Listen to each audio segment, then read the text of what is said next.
Good morning बच्चों, कैसे हो? ठीक। देखो, मैंने आपको प्रीवियस लेक्चर में स्टडी की थी क्वांटाइजेशन ऑफ इलेक्ट्रिक चार्ज, ठीक है ना? तो उसमें हमने बेटा क्या बता दिया था कि देखो दो बॉडी हैं ए और बी, ठीक है? अब इनसे इलेक्ट्रॉन का जो स्थानांतरण होता है ना, इलेक्ट्रॉन का स्थानांतरण वो पूर्ण संख्या के रूप में होता है। ये हमने कल बताया था, आपको याद हो तो। जैसे या तो जाएगा एक इलेक्ट्रॉन, या जाएगा बेटा 2 इलेक्ट्रॉन, या हमारे 3 इलेक्ट्रॉन। ऐसा संभव नहीं है कि 1.5 इलेक्ट्रॉन जा सकें, √3 इलेक्ट्रॉन जा सकें, ऐसा संभव नहीं होता है। तो हमने क्या बताया था, किसी एक बॉडी से दूसरी बॉडी पर जब इलेक्ट्रॉनों का स्थानांतरण होता है तो वो पूर्ण संख्या के रूप में होता है। समझ में आई? कौन सी संख्या के रूप में बेटा? पूर्ण संख्या के रूप में होता है। 1 इलेक्ट्रॉन, 2 इलेक्ट्रॉन, 3 इलेक्ट्रॉन, इस प्रकार से इलेक्ट्रॉनों का स्थानांतरण होता है। तो देखो, किसी वस्तु पर कम से कम आवेश कितना हो सकता है? 1.6 × 10⁻⁻19 कूलाम, जिसे अपन मूल आवेश भी कहते हैं। कौन सा आवेश कहते हैं बेटा? मूल आवेश। और इसका सूत्र मैंने बताया था कल आपको प्रीवियस लेक्चर में, Q ± Ne। राइट बात? यहां n क्या है बेटा? पूर्ण संख्या, पूर्ण गुणज। ओके, कोई दिक्कत वाली बात नहीं है। इंटीरियर मल्टीपल, ठीक है बेटा? तो एक का मान हमारा 1, 2 ये संभव मान है, यही आवेश हो सकता है इन्हीं के रूप में। अच्छा, इसी बात को आगे बढ़ाते हुए एक साइंटिस्ट थे गैलमान।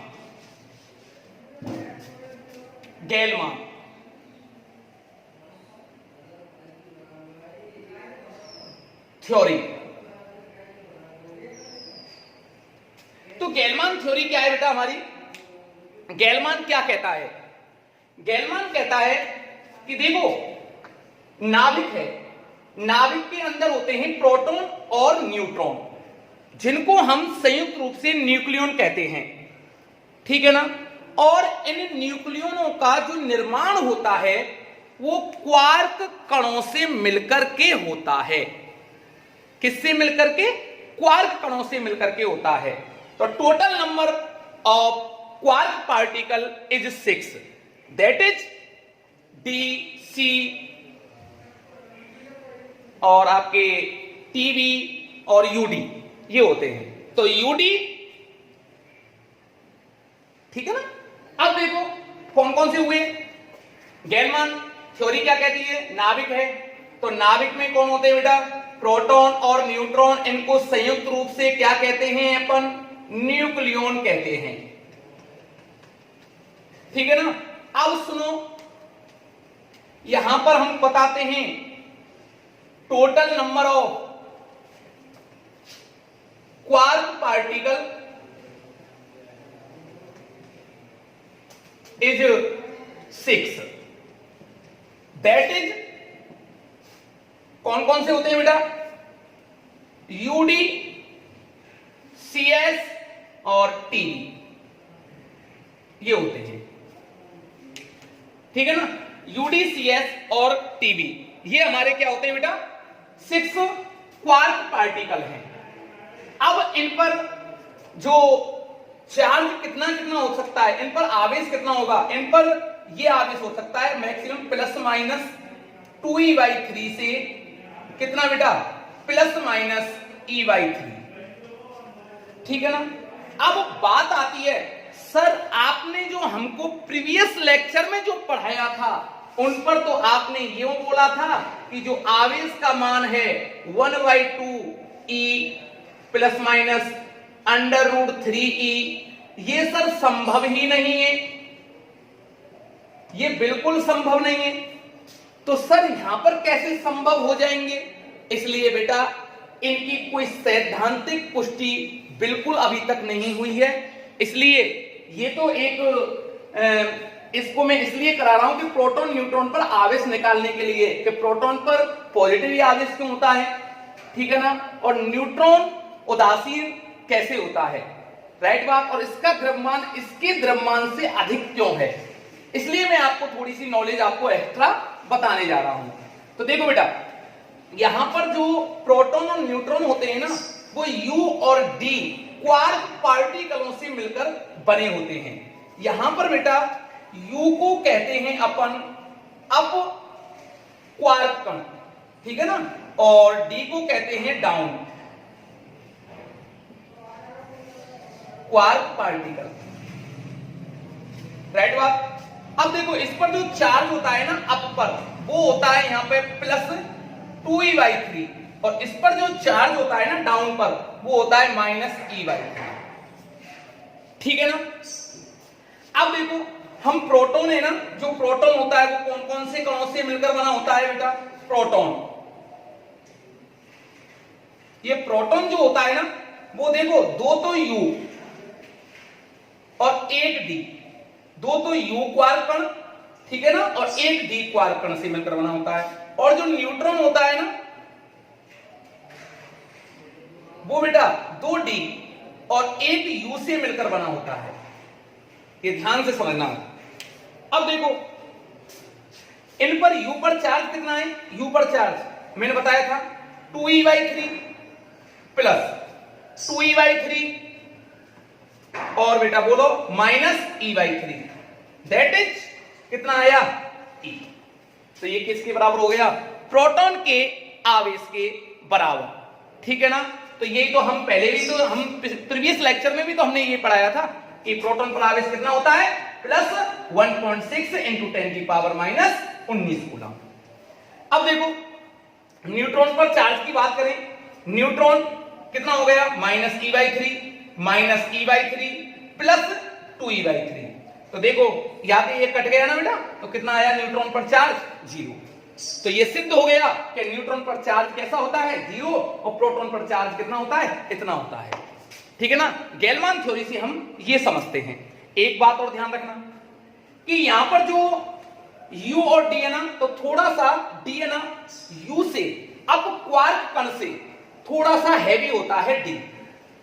यहां पे मैं लिख देता हूं Mn is greater than Md is greater than, कौन हो गया बेटा, Mu। ये समझ लेना ध्यान से। जो डाउन क्वार्क पार्टिकल है ना, वो अप पार्टिकल से थोड़ा सा कैसा होता है, हैवी होता है, भारी होता है थोड़ा सा। बात समझना मेरी को। तो देखो बेटा, अब इनमें जो देखो कि न्यूट्रॉन का द्रव्यमान ज्यादा क्यों होता है, अब आपकी समझ में आ जाएगी। गेलमान थ्योरी से हम समझते हैं इसको। तो देखो बेटा, एक U से एक U कैंसिल आउट हो गया, एक D से एक D गया, तो ऊपर प्रोटॉन में क्या बच रहा है, केवल U, और इसमें क्या बच रहा है, केवल D। तो कौन हैवी हुआ, ये हुआ। तो हम लिख सकते हैं neutron Mn is greater than Mb। Neutron का मास प्रोटॉन के मास से अधिक होता है, राइट बात। ये इन चीजों से समझते हैं, लेकिन इनका कोई सैद्धांतिक, इनकी कोई पुष्टि नहीं हुई है, ठीक है ना।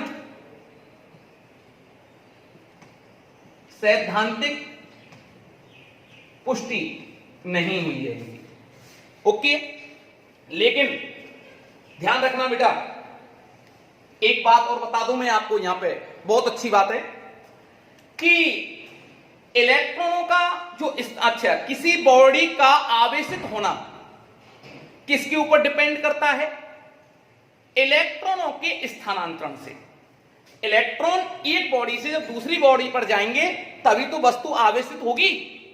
अच्छा, उसमें क्वार्क कणों का तो कोई भूमिका रहती नहीं है, कोई औचित्य नहीं रहता है, क्योंकि क्वार्क पार्टिकल है ना, वो तो नाभिक के अंदर होते हैं। नाभिक के अंदर जो प्रोटॉन और न्यूट्रॉन के निर्माण में सहायक होते हैं, ठीक है ना। और इलेक्ट्रॉन उनके नाभिक के चारों ओर अलग अलग ऊर्जा वाली कक्षाओं में चक्कर लगाते रहते हैं। तो मेन इसमें रोल जो होता है आवेशन में, वो इलेक्ट्रॉनों का होता है। ठीक है ना बेटा। तो यहां पे हम लिख सकते हैं कि आवेशन का मुख्य कारण, आवेशन का मुख्य कारण इलेक्ट्रॉनों का स्थानांतरण होता है। यह ध्यान रखना, आवेशन का जो मुख्य कारण है वो क्या है बेटा, इलेक्ट्रॉनों का स्थानांतरण। क्योंकि देखो ये दो बॉडी हैं, ये दो पार्ट ए और बी, इनसे जब जैसे इससे इलेक्ट्रॉन इस पर गई, क्या कोई प्रोटॉन जा रहा है, क्या कोई न्यूट्रॉन जा रहा है, कोई भी नहीं जा रहा, केवल कौन जा रहा है, इलेक्ट्रॉन। और इलेक्ट्रॉन कहां होते हैं, नाभिक के चारों ओर। तो क्वार्क का तो कोई मतलब है ही नहीं वैसे भी, समझ रहे हो ना बेटा। तो इस बात को ध्यान से नोट कर लेना, बहुत इंपॉर्टेंट है, इसको नोट कर लो जल्दी। फिर मैं अगला न्यूमेरिकल्स में आपको कराने जा रहा हूं, काफी बेसिक्स बेटा। तो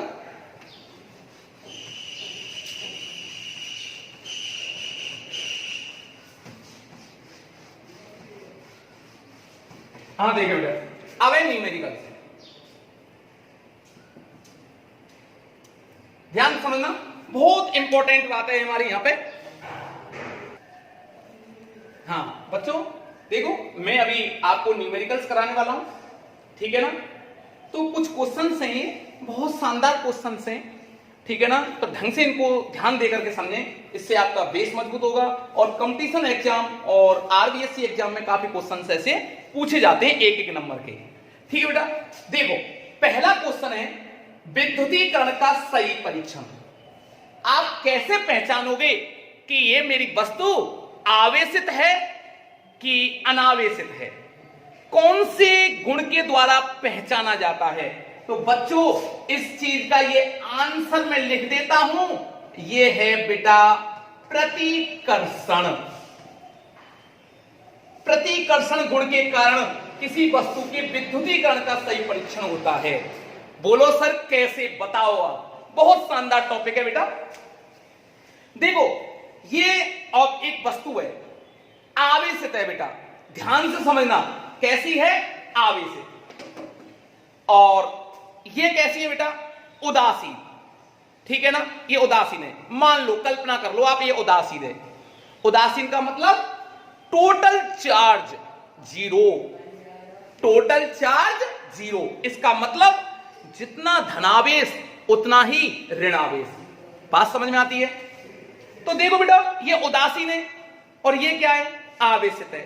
जब ये उदासीन होगी ना, इसको मैं इसके पास ले जा रहा हूं तो 100% आकर्षण तो होगी नहीं होगी, बताओ। क्या ये वस्तु आवेशित है कोई? ये तो उदासीन वस्तु को भी, अनावेशित वस्तु को भी आकर्षित कर सकता है। नहीं आई समझ में? देखो दोबारा समझो, ये आवेशित वस्तु और ये अनावेशित वस्तु, कोई आवेश नहीं है इस पर, टोटल चार्ज जीरो। अब मैं इसके पास इसको लेके आता हूं तो बताओ क्या करेगी ये दोनों, ये वस्तु इससे क्या करेगी, आकर्षित कर सकती है। अगर ये धातु का गोला है तो कैसे, मैंने आपको बताया था, ये धातु का गोला और ये मैं आवेशित वस्तु को लेके आता हूं, धनावेशित रॉड को, तो यहां पे कौन सा आवेश प्रेरित हो जाता है, ऋणावेश। तो आकर्षण तो वैसे भी होगा। इस सिरे पर कौन सा आवेश आ गया, धनावेश, ठीक है बेटा। तो इसका मतलब आकर्षण के द्वारा तो उदासीन वस्तुओं को भी आकर्षित हो सकती है। समझ में आई? तो आकर्षण तो सही तरीका नहीं हुआ। तो प्रतिकर्षण हमेशा दोनों आवेशित वस्तुओं में ही होता है। समझ में आई? प्रतिकर्षण हमेशा दोनों आवेशित वस्तुओं में ही होता है। ध्यान रखना, ऐसा कभी नहीं होगा एक आवेशित हो और एक उदासीन हो और इससे ये प्रतिकर्षित हो जाए, असंभव। बात समझ में आ गई ना बच्चों? ये ध्यान रखना बेटा। तो विद्युतीकरण का सही परीक्षण कौन है, प्रतिकर्षण। प्रतिकर्षण हमेशा जब दोनों वस्तुएं आवेशित होंगी, दोनों आवेशित होंगी तभी संभव है। तो विद्युतीकरण का सही परीक्षण क्या हुआ बेटा, प्रतिकर्षण।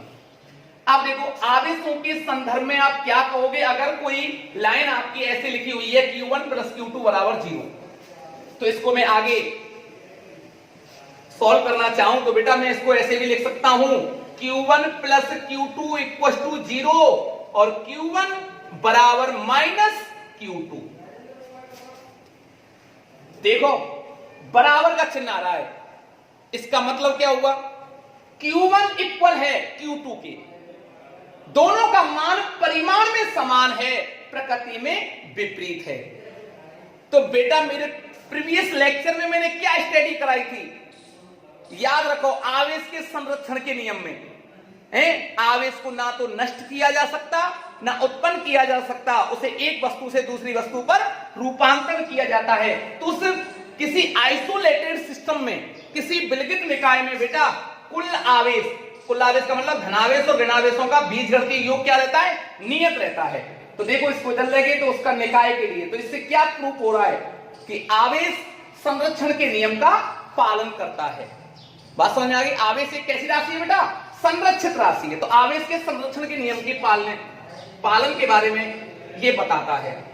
तो आवेश संरक्षित राशि है, संरक्षित राशि है, ये ध्यान रखना बेटा, इंपॉर्टेंट बात।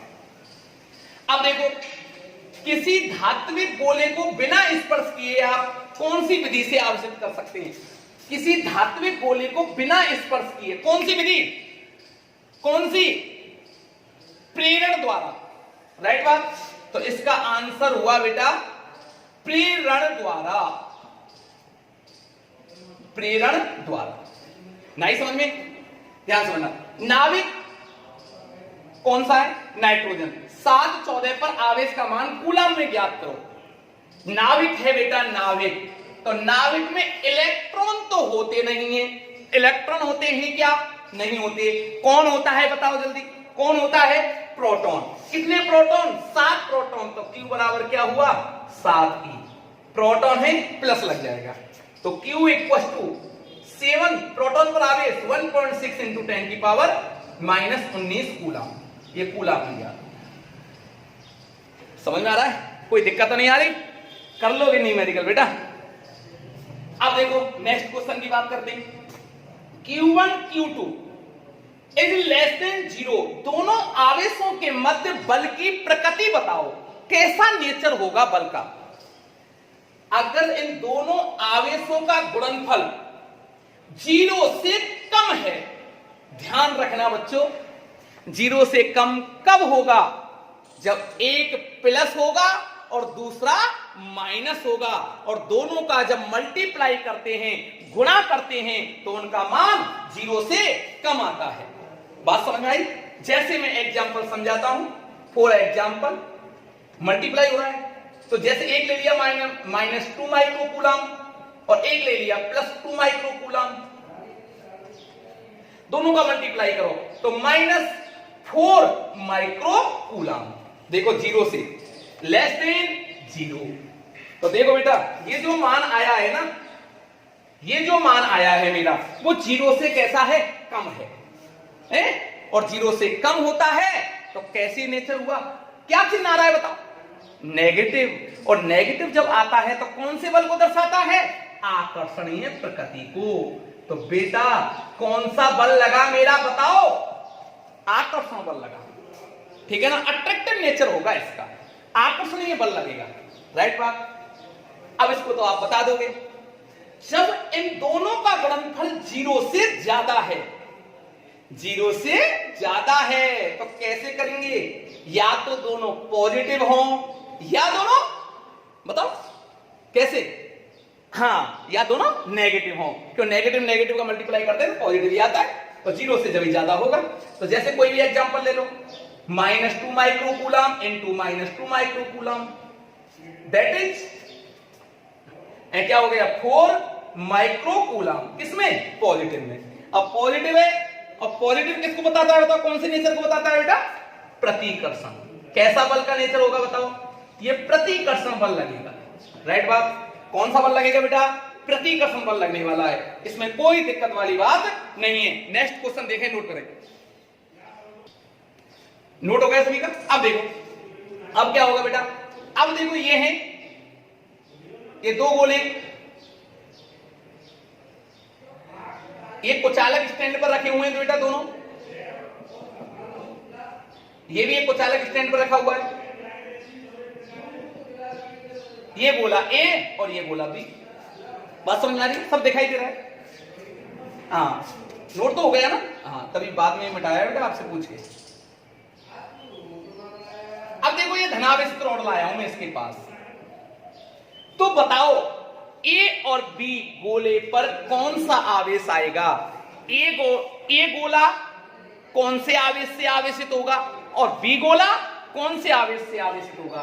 तो ध्यान रखना बेटा, ये कांच की छड़ है मेरा, ये कांच की छड़।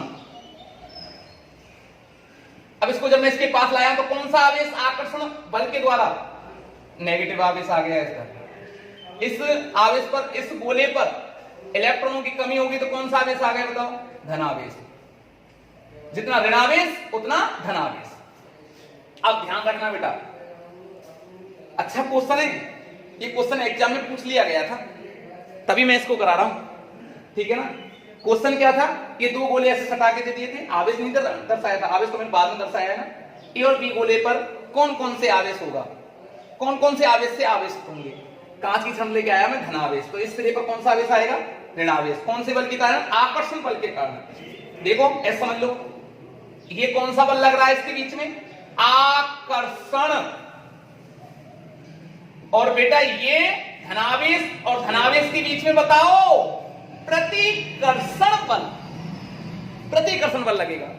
अब देखो ये आकर्षण बल लगा और ये कौन सा लगा बताओ? प्रतिकर्षण बल।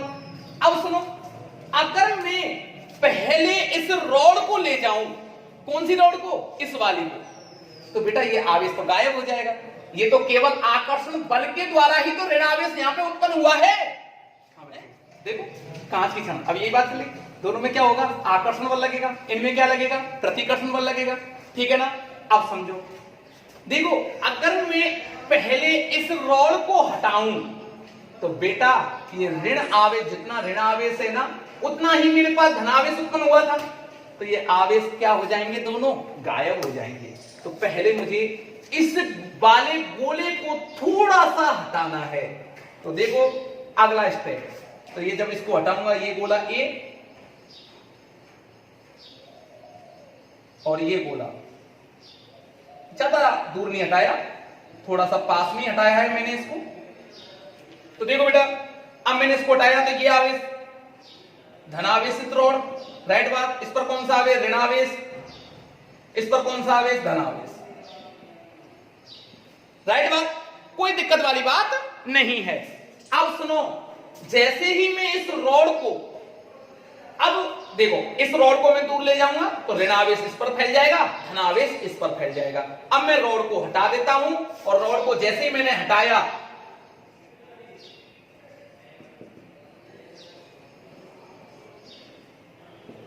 तो बेटा स्वतंत्र रूप से इस पर तो कौन सा आवेश? ऋणावेश फैल गया और इस पर बेटा धनावेश फैल गया। तो ए गोला और बी गोला के बारे में बात करें तो ए गोला कैसा आवेशित हो गया? ऋणावेशित। और बी गोला कैसा आवेशित हो गया? धनावेशित। तो हमारा आंसर आ गया, ए गोला हो गया बेटा कैसा? ऋणावेशित, नेगेटिव चार्ज आ गया। ए गोले पर कौन सा चार्ज आ गया? नेगेटिव। और बी गोले पर कौन सा चार्ज आ गया बेटा? Positive charge. बात समझ में आ गई? ये न्यूमेरिकल बिल्कुल क्लियर है। अपनी बुक का तीसरा एग्जाम्पल, ठीक है, एक कप जल में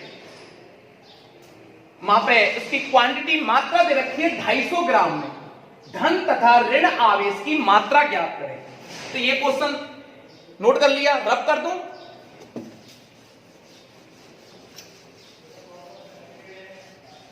बेटा एक कप जल है, एक कप है हमारे पास,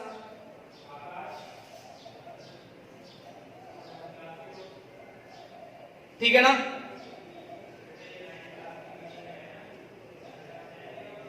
इसमें बेटा 250 ग्राम क्या भरा हुआ है बताओ? जल भरा हुआ है। 250 ग्राम जल है, राइट बात। इसमें धनावेश और ऋण आवेश की मात्रा ज्ञात करें। तो एक बात तो आपको क्लियर हो गई होगी कि सर अच्छा इस समय जल है वो कैसा है बताओ मेरे लिए बेटा?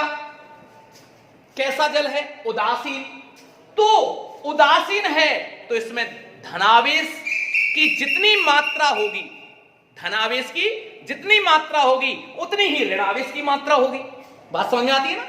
जितना धनावेश होगा उतना ही ऋणावेश होगा। बात समझ में आई? क्लियर? चले आगे। देखो तो सबसे पहले बेटा इसमें मुझे अणुओं की संख्या ज्ञात करनी पड़ेगी। तो देखो सबसे पहले बेटा हम क्या ज्ञात करें? तो देखें इधर, इसका अणुभार निकालें, इसका सॉल्यूशन करने जा रहे हैं। जल का अणुभार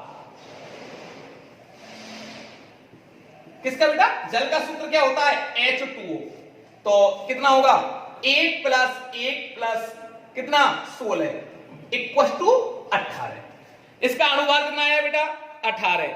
अब इसमें देखो किसकी संख्या? इलेक्ट्रॉनों की संख्या। इलेक्ट्रॉनों की संख्या, जितने इलेक्ट्रॉन उतने प्रोटॉन, तो इलेक्ट्रॉनों की संख्या निकाल लेते हैं। बात समझ में आई? तो इलेक्ट्रॉन की संख्या किसमें बेटा? H2O में इलेक्ट्रॉनों की संख्या। इसमें कितने इलेक्ट्रॉन? 2। और ऑक्सीजन में कितने? 8। तो कितने electron? 1 + 1 plus 8 equal to 10। 10 electron हो गए। कोई दिक्कत वाली बात नहीं है। अब देखो इसमें मुझे क्या निकालनी है? धनावेश और ऋणावेशों की संख्या। तो देखो H2O में एक अणु में कितने इलेक्ट्रॉन? 10। अणुभार कितना? 18।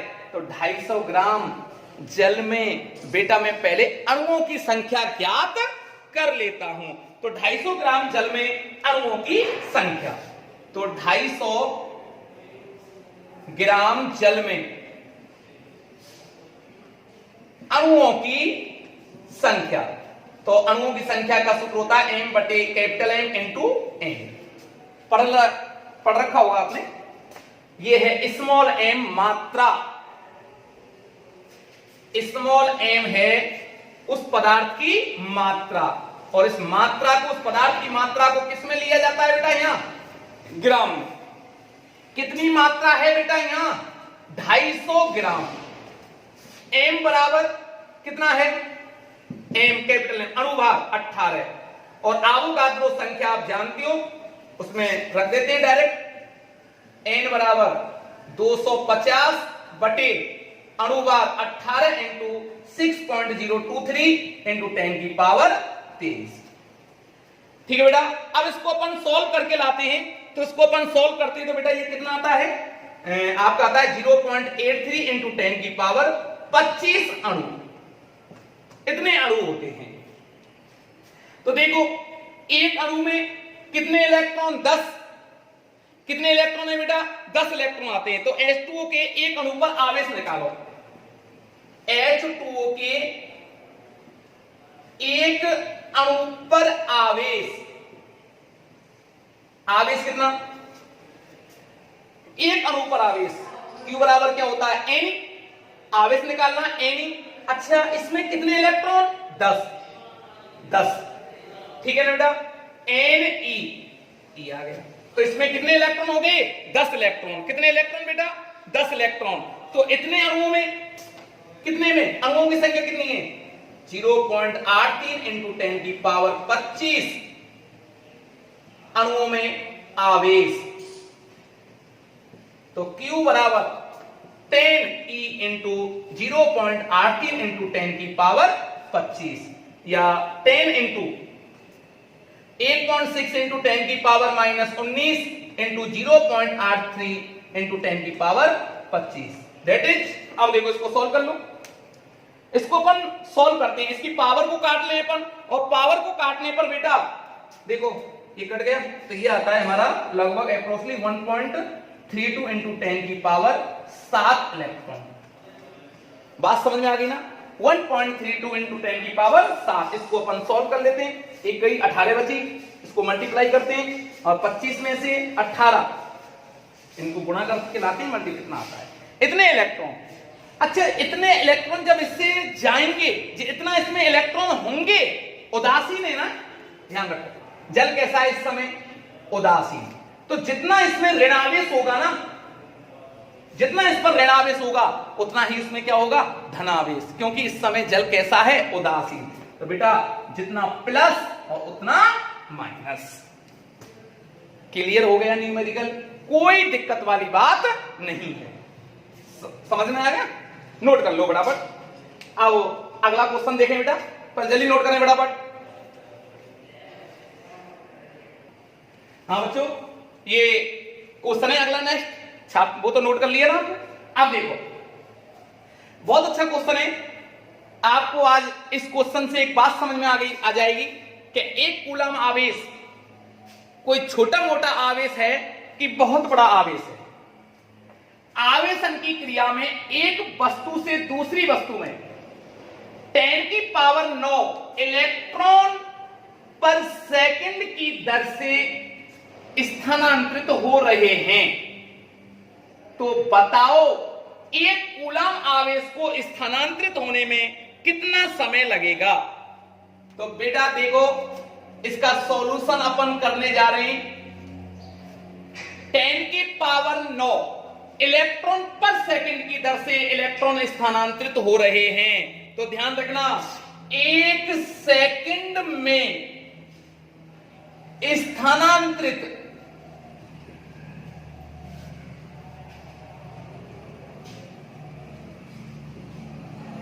1 सेकंड में स्थानांतरित होने वाले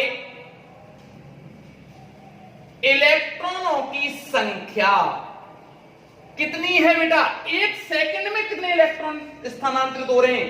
10⁹ तो 1 सेकंड में स्थानांतरित होने वाले इलेक्ट्रॉनों पर आवेश बताओ कितना आवेश होगा? 10⁹ E, इतना आवेश होगा। तो देखो इसको सॉल्व कर लो। 10⁹ इंटू 1.6 इंटू 10⁻⁻19 कूलम, ये कट गया बेटा। 1.6 इंटू 10⁻⁻10 कूलम, इतना आवेश स्थानांतरित, मतलब 1 सेकंड में इतना आवेश स्थानांतरित हो जाता है। अब देखो, इसको मैं अगर उल्टा लिखता हूं तो देखो कैसे लिखा जाएगा। 1.6 इंटू 10⁻⁻10 कूलम को स्थानांतरित होने में लगा समय, बेटा कितना समय लगता है इसको स्थानांतरित होने में? बताओ, इसको मैंने उल्टा लिख दिया। 1 सेकंड में कितना आवेश स्थानांतरित हो रहा है? 1.6 इंटू 10⁻⁻10 कूलम। तो बेटा इसको स्थानांतरित होने में कितना समय लगा? 1 सेकंड। तो बताओ कितना आवेश मुझे स्थानांतरित करना है? 1 कूलम। तो 1 कूलम आवेश को स्थानांतरित होने में लगा कुल समय बेटा 1/1.6 इंटू 10⁻⁻10 इंटू 1। समझ में आई? तो देखो इसको मैं सॉल्व करने जाता हूं तो ये बेटा 0.625 इंटू 10⁻10 क्या है ये? सेकंड। इसको अब ये तो सेकंड में आया है, इसको आप घंटे में चेंज करें, वर्षों में चेंज करो। ध्यान रखना बच्चों, थोड़ा सा मैं आपको अलग से और पढ़ा देता हूं। एक वर्ष में कितने दिन होते हैं? 365 दिन। राइट बात? एक दिन में कितने घंटे होते हैं बेटा? 24 घंटे। एक घंटे में कितनी मिनट होती हैं? 60। और 1 मिनट में कितनी सेकंड होती हैं? 60 सेकंड। तो 1 वर्ष में कितने सेकंड हुई? सभी का मल्टीप्लाई कर देंगे। तो ध्यान रखना, इसकी मैंने एक ट्रिक बना रखी है। 1 वर्ष में कितने सेकंड हुए सभी का मैं मल्टीप्लाई करता हूं बेटा। 365 into 24 into 60 into 60. 1 वर्ष ईयर इक्वल टू 3.15 into 10 की पावर 7 सेकेंड। अरे वाह सर वाह, ठीक है ना। तो आपको न्यूमेरिकल्स में बहुत काम आता है बेटा ये। तो एक वर्ष में हमारी कितनी सेकंड हुई, इतनी। अब मैं एक सेकंड को अगर वर्ष में बदलूं तो इसका क्या लगा दिया जाएगा बेटा, भाग। तो एक सेकंड इक्वल टू 1/3.15 into 10 की पावर 7। तो देखो बेटा, लगा समय small T equal to 0.625 into 10 की पावर 10 अपॉन 3.15 into 10 की पावर 7, ये आता है। अब मैं इसको सॉल्व करने जाता हूं, तो इसको सॉल्व करता हूं ना बच्चों, तो लगभग इसका आंसर आता है 200 वर्ष। अरे भगवान, कितना, 200 वर्ष बेटा। देखो ध्यान रखो, एक कूलाम आवेश को स्थानांतरित करने में कितना समय लगेगा बेटा, 200 वर्ष। अगर किसी बॉडी पर, किसी ऑब्जेक्ट पर एक कूलाम आवेश है और उसको मैं स्थानांतरित करना चाहूं तो लगभग 200 वर्ष लग जाएंगे। तो बच्चों, एक कूलाम आवेश कोई छोटा मोटा आवेश नहीं है, ये बात आपकी समझ में आ जानी चाहिए। कोई छोटा मोटा आवेश नहीं है, बहुत बड़ा आवेश है। बात समझ में आई? तो ध्यान रखना। इसीलिए बेटा हम आपको देखा होगा, जो भी हम न्यूमेरिकल्स कराते हैं ना, जितनी भी बुकों में, चाहे वो कंपटीशन की हो, चाहे वो एकेडमिक क्लास, कोई सी क्लास की फिजिक्स हो, जब भी हम न्यूमेरिकल करेंगे तो उनमें जो भी आवेश का मान आएगा, या तो बेटा 1 मिली कूलाम लिखा हुआ आएगा, या 1 नैनो कूलाम, या 1 माइक्रो कूलाम, राइट बात, या 1 पीको कूलाम। समझ में आ गई? तो इसका मान 10 की पावर -3 कूलाम, ये बता दिया है मैंने पिछली क्लास में। वैसे 10 की पावर -6 कूलाम, 10 की पावर -9 कूलाम, 10 की पावर -12 कूलाम। ये ध्यान रखना, जिनको हम पूर्व लग्न कहते हैं। क्या कहते हैं बच्चों? पूर्व लग्न। तो आज की मैंने क्लास में बेटा आपको न्यूमेरिकल से न्यूमेरिकल्स कराएं। अब आप अपनी बुक खोल के देखोगे, सारे न्यूमेरिकल्स आप पर हो जाएंगे इस कॉन्सेप्टों के ऊपर, जो भी मैंने यहां तक पढ़ाया है। कल हम नेक्स्ट लेक्चर में आपको कूलाम का नियम पढ़ाएंगे। ठीक है बेटा, धन्यवाद।